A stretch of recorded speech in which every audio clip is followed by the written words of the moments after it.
अस्सलामु अलैकुम वरहमतुल्लाहि वबरकातुह। मंच पर तशरीफ फरमा उलेमा और आइमा हज़रात, सबसे पहले तो मेरे लिए फख्र की बात है कि उलेमाओं के बीच में बैठ करके और मुझे माइक दिया गया और मुझे अपने ख्यालात रखने की इजाजत दी गई। मैं पहले भी कह चुका हूं, जब भी मदारिस के किसी प्रोग्राम के अंदर जाता हूं या किसी इस्लामिक इज्तिमा के अंदर जाता हूं, उलेमा हज़रात के बीच में खड़े होकर के बोलना ये अपने आप में बड़े फख्र की बात है और बड़े सोच समझ करके बोलना पड़ता है। हम लोग सियासी लोग हैं, कारोबारी लोग हैं, सियासत पे बात करना, अपने कारोबार पे बात करना बड़ा आसान होता है। उसके साथ साथ जब इतनी जिम्मेदार बैठे हो, भाई हमारी रहनुमाई के लिए कौन है आज? या तो कुरान है या ये जो लोग बैठे हुए मंच पर ये लोग हैं।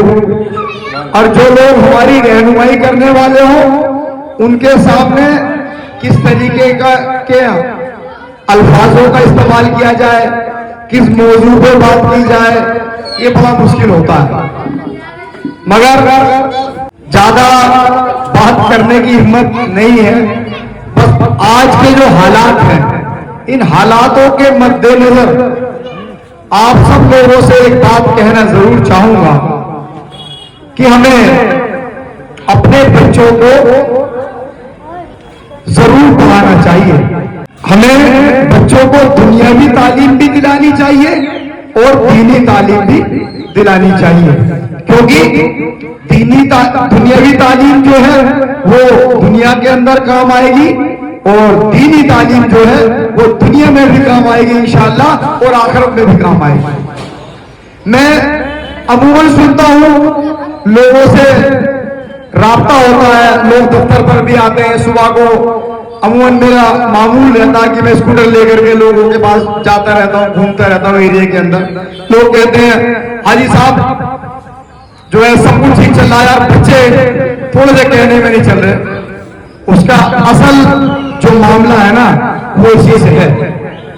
अगर बच्चों के अंदर दीनी तालीम होगी तो उनको बाप के हुकूक के बारे में भी मालूम होगा, उनको पड़ोसी के हुकूक के बारे में भी मालूम होगा, उसे अपने माँ के हुकूक के बारे में भी मालूम होगा। और जिस तरीके से ये गली गली के अंदर मदारिस चल रहे हैं, असल में ये हमारे बच्चों की इस्लाह के लिए है। हमें इनकी हौसला अफजाई भी करनी चाहिए, हमें इनका ताउन भी करना चाहिए, क्योंकि इन मदारिस को चलाने के लिए किसी गवर्नमेंट से कोई फंड या कहीं से कोई पैसा नहीं मिलता। इनकी मदद करने के लिए, इनकी मदद नहीं कहूंगा, मैं तो ये कहूंगा कि हमें अपनी इस्लाह के लिए इनकी दिल खोल करके मदद करनी चाहिए। क्या बात कही आजी जी ने, अपनी इस्लाह के लिए। अब जो हालात पूरे मुल्क के अंदर हैं वो किसी से छुपे नहीं है। इन हालातों को अगर आपको बदलना है तो अपने बच्चों को एजुकेशन की तरफ लेके जाना होगा। जब आपके बच्चे एजुकेटेड होंगे तो वो इंशाअल्लाह कोई आईएएस बनेगा, कोई आईपीएस बनेगा और कोई सरहदों की हिफाजत करेगा। ये जरूरी है। इन मुल्क के हालातों को अगर आपको बदलना है तो आपको अपनी सोच को बदलना होगा। उसके लिए मैंने अभी भी कहा, मैं आज इस मंच के माध्यम से अलग ऐलान कहता हूं, जिस बच्चे को आप सब लोग इसमें हमारी मदद करें। अपने एतराफ के अंदर आप लोग देखें, किसी का बच्चा होनहार है और वो पढ़ सकता है, कुछ बन सकता है और उसकी माली हालत ऐसी नहीं कि वो अपनी शिक्षा को पूरा कर सके। मैं आप लोगों से कहना चाहता हूं कि आप लोग, ज्यादातर लोगों के पास मेरा नंबर है और सबसे मेरा राब्ता रहता है। आप मुझे बताइए, किसी को बिना बताए उसकी पूरी मदद की जाएगी इंशाअल्लाह। ज्यादा कहने का वक्त नहीं है। हमने यहां से चंद परंतु बहनों के लिए मुफ्त लाइब्रेरी का माशाल्लाह इंतजाम कर रखा है। आप सब लोगों को मालूम है, क्योंकि पहले हमारी बहनों को लाइब्रेरी के लिए दूर जाना पड़ता था। हमने वहां लाइब्रेरी के साथ साथ ब्यूटिशियन, मेहंदी और फैशन डिजाइनिंग के कोर्स की भी व्यवस्था की है। वहां लगभग अब तक 1200 बच्चियां वहां से पढ़कर सर्टिफिकेट लेकर उसका फेज उठा चुकी हैं।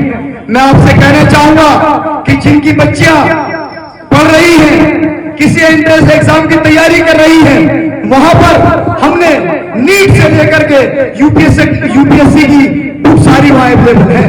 मैं आपको बताना चाहता हूं, हमने वहां पर दीनी किताबें भी सारी अवेलेबल रखी हैं। वहां सारी अहादीसें भी वहां अवेलेबल है। उसके साथ साथ हमने अपनी हिंदू बहनों के लिए भी वहां पर गीता की भी व्यवस्था की है। माशाल्लाह वहां पर हमारी एंट्री भी ममनू है, हमारा जाना भी वो मना है। वहां लेडीज गार्ड की हमने व्यवस्था की है।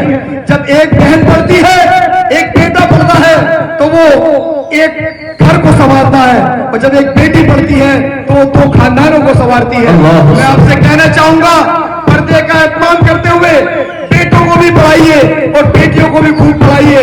इंशाअल्लाह मुल्क के हालात बदलेंगे, जरूर बदलेंगे। और इन मदारिसों का भी आप लोग ख्याल रखिए और उलेमाओं का भी ख्याल रखिए। अस्सलाम वालेकुम।